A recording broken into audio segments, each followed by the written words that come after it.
In the depths of human experience lies a paradox. We love ourselves more than others, yet care more about their opinions than our own. This contradiction is amplified in our modern, digital world, where we perform for likes and validation from strangers, measuring our worth in followers and shaping our lives around external expectations, all while supposedly prioritizing self-love. This manifests in staying in unfulfilling jobs for appearances, editing vacation photos endlessly for social media, or changing interests to fit in. We dance to the rhythm of external validation, prioritizing our own needs yet paradoxically entrusting the evaluation of our worth to others. This transcends cultures. People everywhere struggle with this internal conflict, pursuing interests yet abandoning them when met with disapproval.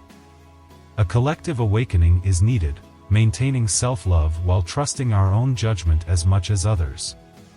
This isn't selfishness, but authentic self-trust. When making a decision, ask if it springs from your desires or anticipated reactions. The opinions of others are clouds passing, they can't diminish your inner wisdom. This ancient wisdom is a survival guide, restoring balance, deep self-love combined with self-trust. Let's carry this wisdom forward, recognizing this paradox and working to resolve it. Discipline is choosing between what you want now and what you want most. Abraham Lincoln. This highlights a significant human challenge, the battle between immediate gratification and long-term fulfillment. Countless individuals choose Netflix over sleep, takeout over healthy meals, social media over their dreams. This is a choice between the immediate and the ultimate. Our world is designed for instant gratification. This makes Lincoln's wisdom more vital than ever.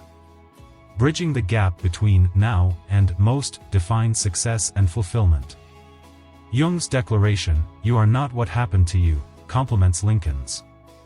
While Lincoln speaks to future choices, Jung addresses past experiences. Together, they create a philosophy of empowerment. Past experiences shape the present, but don't dictate the future. You might have faced hardship, but those experiences aren't your destiny. This resonates powerfully today. People wear their traumas as badges, social media overflows with victimhood narratives.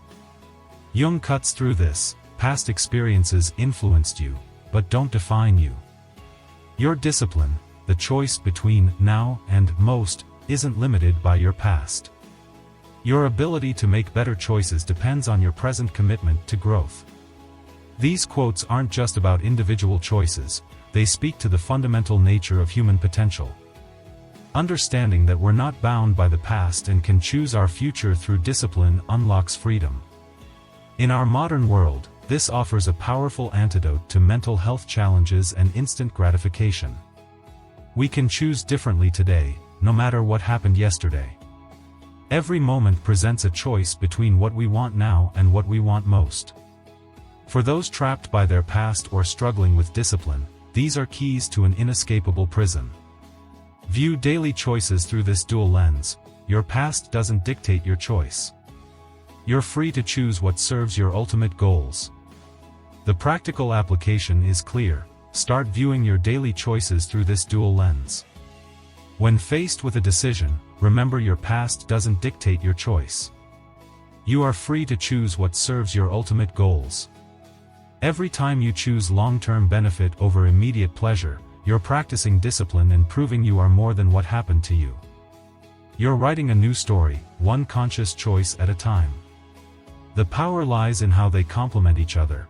We can't change our past, but we can choose our future. No loss is more regrettable than losing time. Zeno. Money can be regained, relationships rebuilt, possessions replaced, but time is irretrievable. This is more profound in our modern world. We're masters of filling time, but novices at using it to free ourselves. How many hours this week were spent on mindless scrolling, commuting to unfulfilling jobs, or binge-watching? The tragedy is in our failure to recognize time's irreplaceability. We treat it as infinite, but each of us has a finite number of heartbeats and breaths. This intersects with, "I am not what happened to me." While we can't recover lost time, we can choose how we spend what remains. Zeno reminds us of time's preciousness. the second quote empowers us to use it intentionally. We live in a rushed, stuck world, running on a hamster wheel, trapped by past experiences. These quotes show us that each moment is an opportunity for conscious choice and meaningful change. Every morning, acknowledge time's finiteness and your power to choose your becoming. Ask how you'll use these irretrievable hours. This transforms how you approach your days. We can't bank time, but we can invest it in our becoming.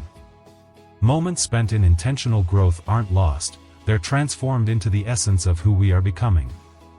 This offers a warning and a promise: time lost can't be recovered, but each moment holds potential for transformation. The most profound truth is that the most regrettable loss of time is believing we are only what happened to us, rather than actively choosing what we will become. Marcus Aurelius: there is a limit to the time assigned to you, and if you don't use it to free yourself, it will be gone and will never return. In our age of seeming abundance, we create an illusion that time is flexible. Millions are trapped in digital labyrinths, endlessly scrolling, binge-watching, reacting to the urgent but unimportant. We've become masters of filling time, but novices at using it to free ourselves. To free ourselves means liberation from the chains we willingly wear, the addiction to validation, constant comparison, and the pursuit of material possessions promising temporary satisfaction. Time is the currency of liberation, and we often spend it on maintaining our own captivity. How much of your limited time is spent on activities that genuinely free you? Learning new skills, developing emotional intelligence, building meaningful relationships, or creating something lasting leads to true freedom.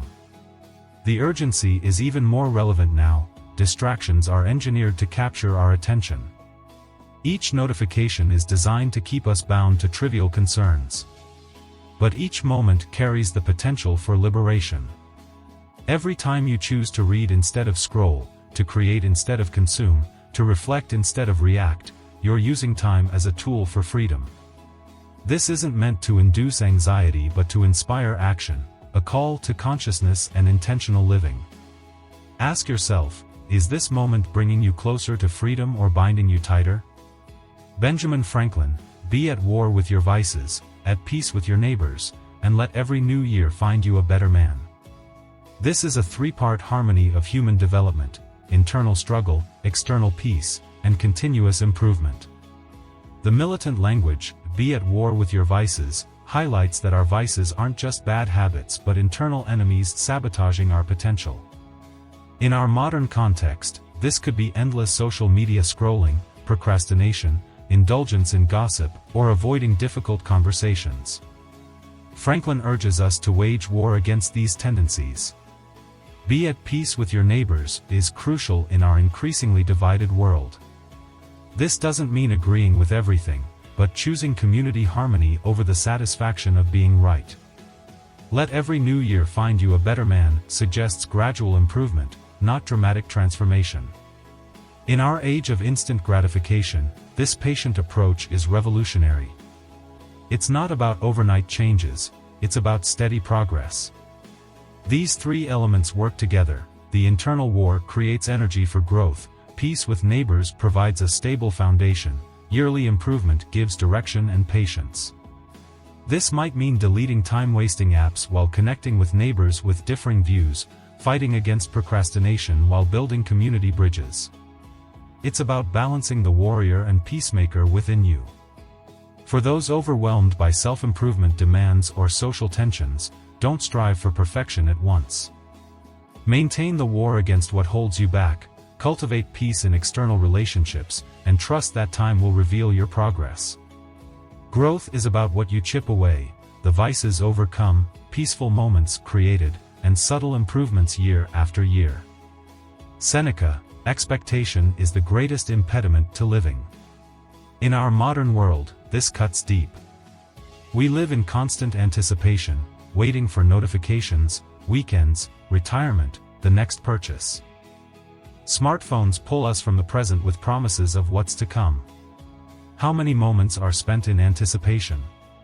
Seneca identifies this as the greatest impediment to living, not pain or adversity, but our habit of living in expectation. We miss the present while chasing shadows of a future that may never materialize. Marcus Aurelius complements this: never let the future disturb you. You will meet it if you have to, with the same weapons of reason which today arm you against the present. Seneca warns about losing the present. Marcus provides the antidote: trust in your current capabilities. In our anxiety-ridden era, this offers a pathway to peace. Many modern stresses stem from anticipated problems.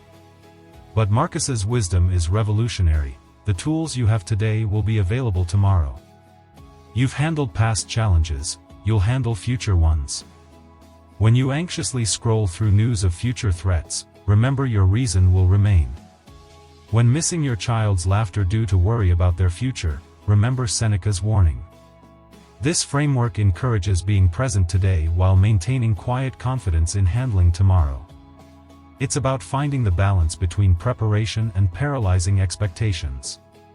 Life happens in the present, decisions are made, love is felt, work is accomplished, and change occurs there. When we sacrifice the present to future concerns, we trade reality for imagination.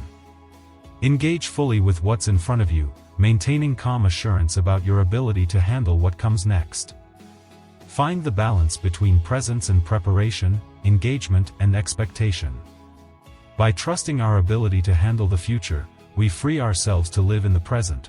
By living fully in the present, we strengthen capabilities that will serve us tomorrow.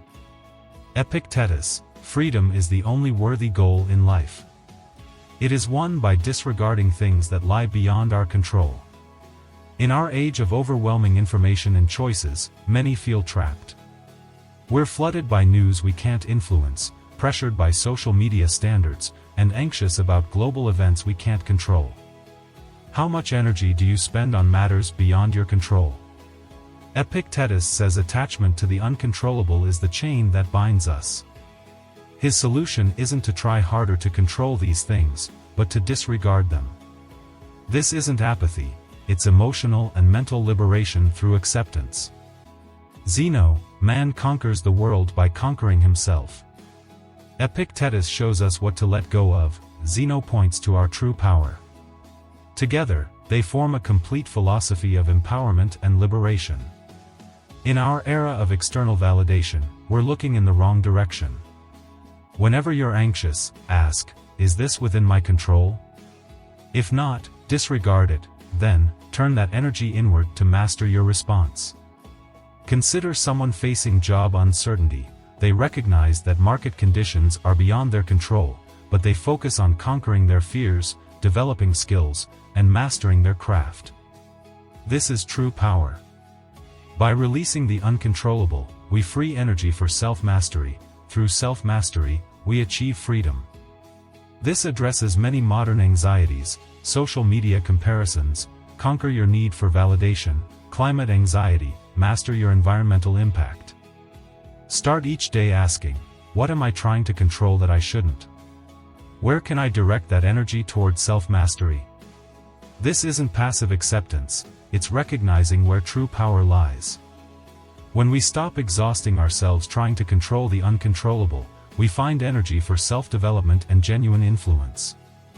The more complex the world becomes, the more crucial it is to understand where our true power and freedom lie. True freedom isn't about controlling everything, it's about releasing what we can't control while mastering ourselves. Epictetus: you cannot hope to make progress in areas where you have not taken action. We've become masters of passive hoping, hoping to get fit while scrolling, hoping to write a book while watching tutorials, hoping to start a business while consuming podcasts. Epictetus shatters this illusion: progress is impossible without action. This isn't a gentle recommendation, it's a law of human development. How many dreams are you nurturing without taking concrete steps? Each hope without action is self-deception. This liberates us from the paralysis of perfect planning. Imperfect action trumps perfect hope. The mediocre painting you paint teaches more than the masterpiece you only dream about. This is crucial in our age of infinite information. Consuming information isn't action. Identify one concrete action you can take today for every hope you harbor, not tomorrow, not when conditions are perfect, but today. Progress isn't made in the realm of hopes and dreams, it's in the world of concrete actions. Wisdom isn't meant to be merely understood, it must be lived. These ancient insights are living tools for transformation. Philosophy without action is a seed without soil, it holds potential but bears no fruit.